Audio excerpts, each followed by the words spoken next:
bust, bust. I told that baby go bust, bust, bust, bust, bust, bust, bust.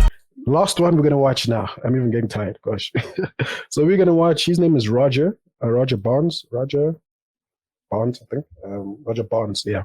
So he's also one of Diddy's ex-bodyguard. I think because he looks younger, so we would assume that he's probably the most recent ex-bodyguard. I think Gene Deal would be maybe an earlier version of the latest bodyguard. I don't know, because Gene Deal looks older than Roger Bonds. That's just me guessing. But yeah, anyways, also Diddy's ex-former bodyguard. And that's the thing about, when you're a celebrity role, that the people who know your dirt is going to be your driver. It's going to be your bodyguard. It's going to be your PA. It's going to be the niggas who work for you that see you on the day that, yes, they're getting paid to hush and keep. But once that contract ends, and if they haven't signed an NDA, man, they can expose your ass, all the shit they saw. So it's interesting. But anyway, he's here. He's talking about a specific incident with Diddy and Cassie that was in the lawsuit. And yeah, let's take it away. Oh, he's on Vlad. He's on Vlad TV. Shout out to Vlad. Her words. She said in the car leaving the club, Diddy beat her, pushed her into a corner of the vehicle, and stomped on her face. Diddy's security, Roger Bonds, you're actually named in the lawsuit, tried to stop the beating but was unable to de-escalate the situation. When the car arrived to Diddy's house, Cassie tried to run away, but Diddy followed her, proceeded to kick her again in the face. Right.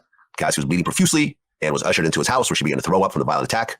Bond recognized the damage he had done and the evidence of the abuse. He panicked and he forced his staff to bring her to a hotel suite, the London Hotel, she just said, where she was required to stay for a week. While in the hotel, she has to go home to her parents, but Diddy wouldn't let her leave. She lied to her mother when the story was kind of started to circulate. And he basically told one of his assistants to buy her a whole bunch of gifts, and they were delivered to the hotel room to try to pacify her.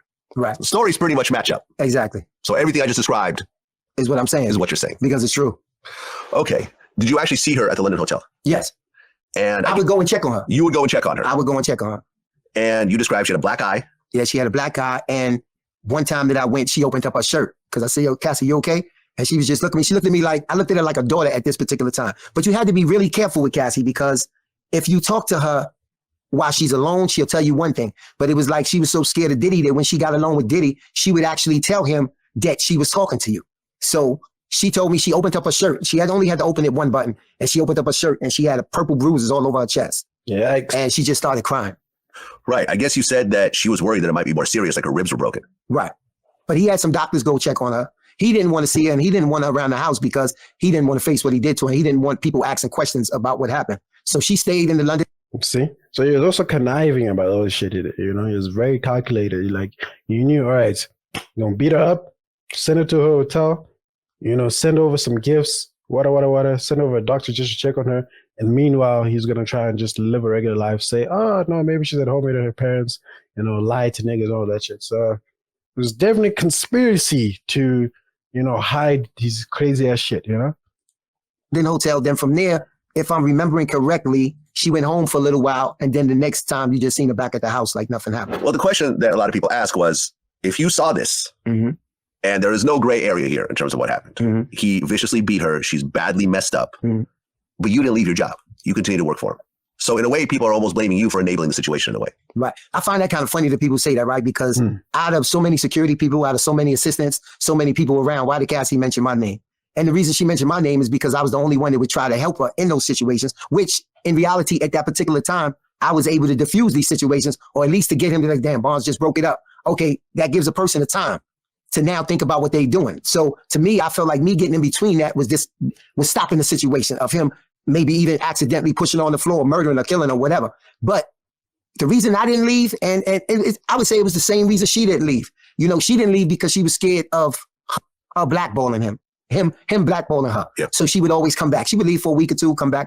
I was in the same situation, just coming home from jail not too long ago, running around the city and the state. So manipulation doesn't just go for women. Manipulation goes for all your staff.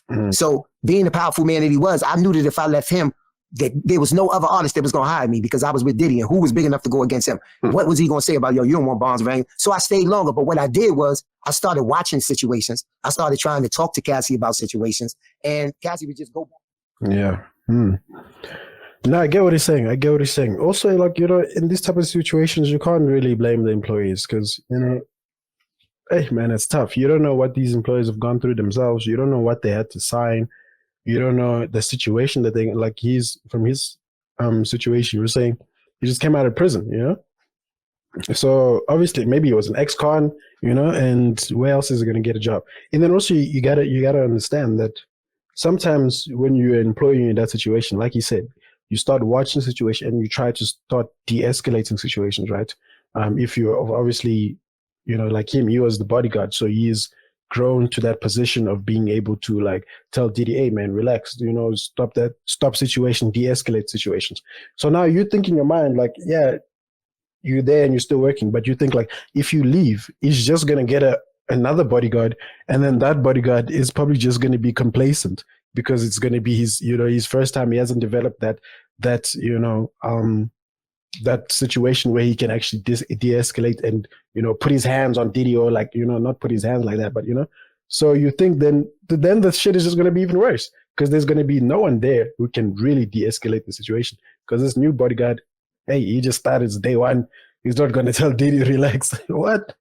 So, you know what I mean? So you got to think from that perspective. Like, a lot of these people stayed because, you know, they felt like they could try to sometimes stop it, but obviously at the same time, the nigga's your boss. So you're very limited to what you can do to try and de-escalate shit. So it's crazy, man.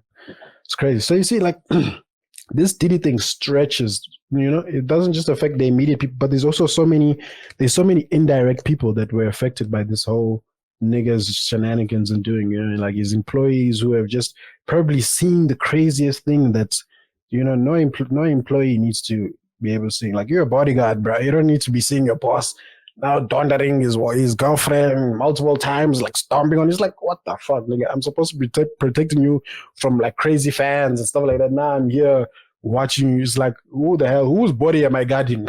You know, it's crazy. So it's really motherfucking crazy. But yeah.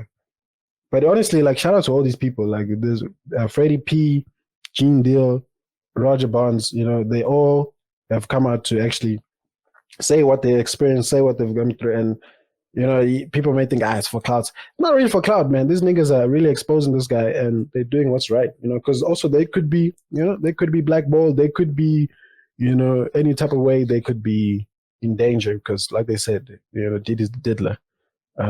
So yeah. But anyway, cool. Let's move on. Bust, bust, bust, bust, bust, bust, bust. I told that baby go bust.